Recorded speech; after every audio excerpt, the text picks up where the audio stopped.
BC Tactical. Today we'll be talking about my M4 build that I have. It is a Lancer Tactical Gen 2 with minor modifications to the external. It has no internal modifications done to it at the time. I may or may not do anything to it. I would like to purchase something possibly a little bit better. I was actually leaning towards a Zion Arms, so that way I get the Nebula MOSFET. I know the Lancer Tactical Gen 3s come with the Nebula MOSFET, but I don't know, I like the styling on the Zion Arms a little bit better. So today we're going to go over this.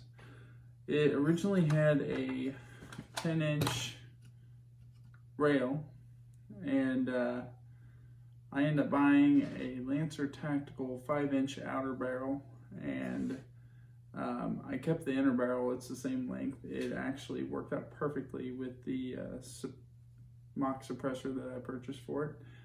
It flushed right at the end of the mock suppressor. I did have to cut my key mod rail myself. I think it turned out pretty well. Just kind of moved everything back a little bit, except for my grip. I pretty much always had my grip there. It may have been a little further forward. But all in all, I like the look of it. I like the aesthetics. And on to the back, I did buy the Lancer Tactical PDW spring-loaded stock. I like the battery capacity that it has. This is the second rendition of the PDW stock, I do believe. My foregrip is just a cheap Amazon special, I guess you could call it, foregrip. Very inexpensive. I think it was $10 or $15 on Amazon.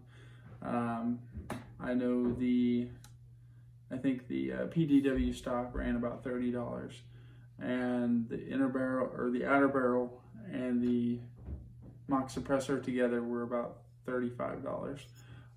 So really inexpensive build, considering you can pick up a Gen 2 Lancer Tactical for around $175-ish nowadays. My sight is a green and red optic Lancer Tactical. It is, I think it's pretty nice.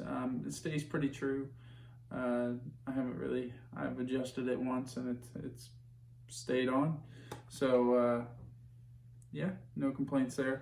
The PDW stock, I don't know if you can see it, on this side, I did have to shave down the underneath of the underneath side of the slide here. It was hitting on the pin, so I did have to shave that down just a little bit, and then I put some matching black paint back over it.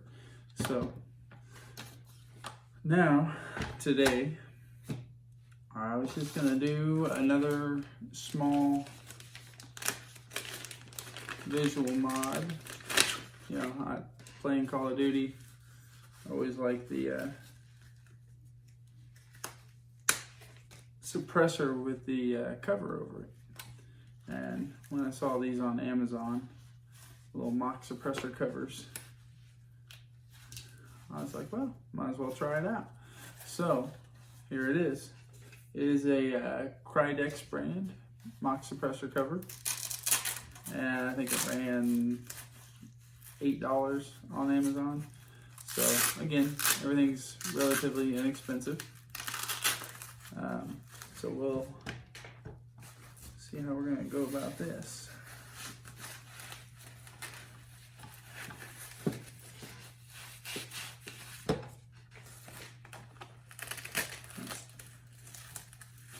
I do have something in store to possibly change up the look of it, and actually it looks like my I'm going to take these out of it. Looks like my mock suppressor might be a little bit too big for it, which I did not plan on that.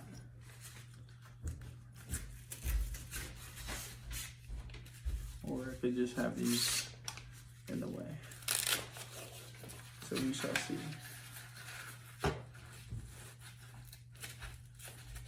All right, I think we can get it to work. Yeah.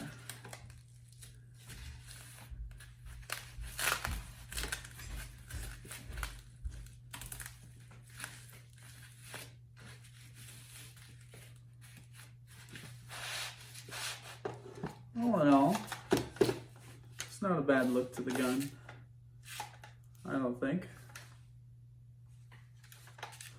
I do have something that I will be doing to it instead of putting this elastic back in it, to kind of give it a little more flair, but I will be saving that for next time probably, because there's a few other things I would like to do to the gun itself as well. So yeah, if there's any questions, feel free to ask. Anything you'd like to see on the channel, I have a couple other guns that I will be bringing out to show, and hopefully modding and doing a little bit of this and that too. And eventually we'll bring some gameplay footage to the channel as well. So something we're going to be testing out on an upcoming episode is magazines. This is actually a Lancer Tactical 70 round mag. So it's a shorty mag, and I got it because I thought it would, honestly, again, just kind of look kind of cool. I know wouldn't serve too much of a purpose out in the field, you know, 70 rounds isn't a whole lot to hold, but I kind of like the lower profile. But aside from that, I got the standard high cap that came with the gun itself. I did order a Lancer Tactical MIG cap. I got this last year, and it's actually been having some problems. So I think I might order another one, a new one, to kind of test out with this group that I'm trying out. And I ordered the QRS QMag. It had some pretty good ratings, and there's a couple other mags that I'm going to be ordering to try out, but the Lancer Tactical mags are the ones I have been using the most. I just kind of want to see if there's anything that I like a little better out there, or that you guys like out there. So if you have any suggestions of mags to try, personal favorites or anything like that, feel free to comment, and let's get it on the show. I'll order it, and we will put it to the test and try them all out, see which ones have any trouble feeding in full auto. And I know sometimes you can get a bad magazine, which I think has possibly happened with this one, because it did jam the first time I tried using it, so that is no good. But so I might order one more of these just to try it out and see if I got a bad one. So drop in the comments below which mags are your favorites and which ones you would stay away from. I know there's a lot of beginner airsofters trying to figure their own way out and which ones they want to go with as well. So any kind of suggestions to help people out, friendly comments are definitely welcome. But I'm definitely willing to try anything and everything, and we'll see if it works. Thank you for tuning in to BC Tactical, and I hope to see you next time.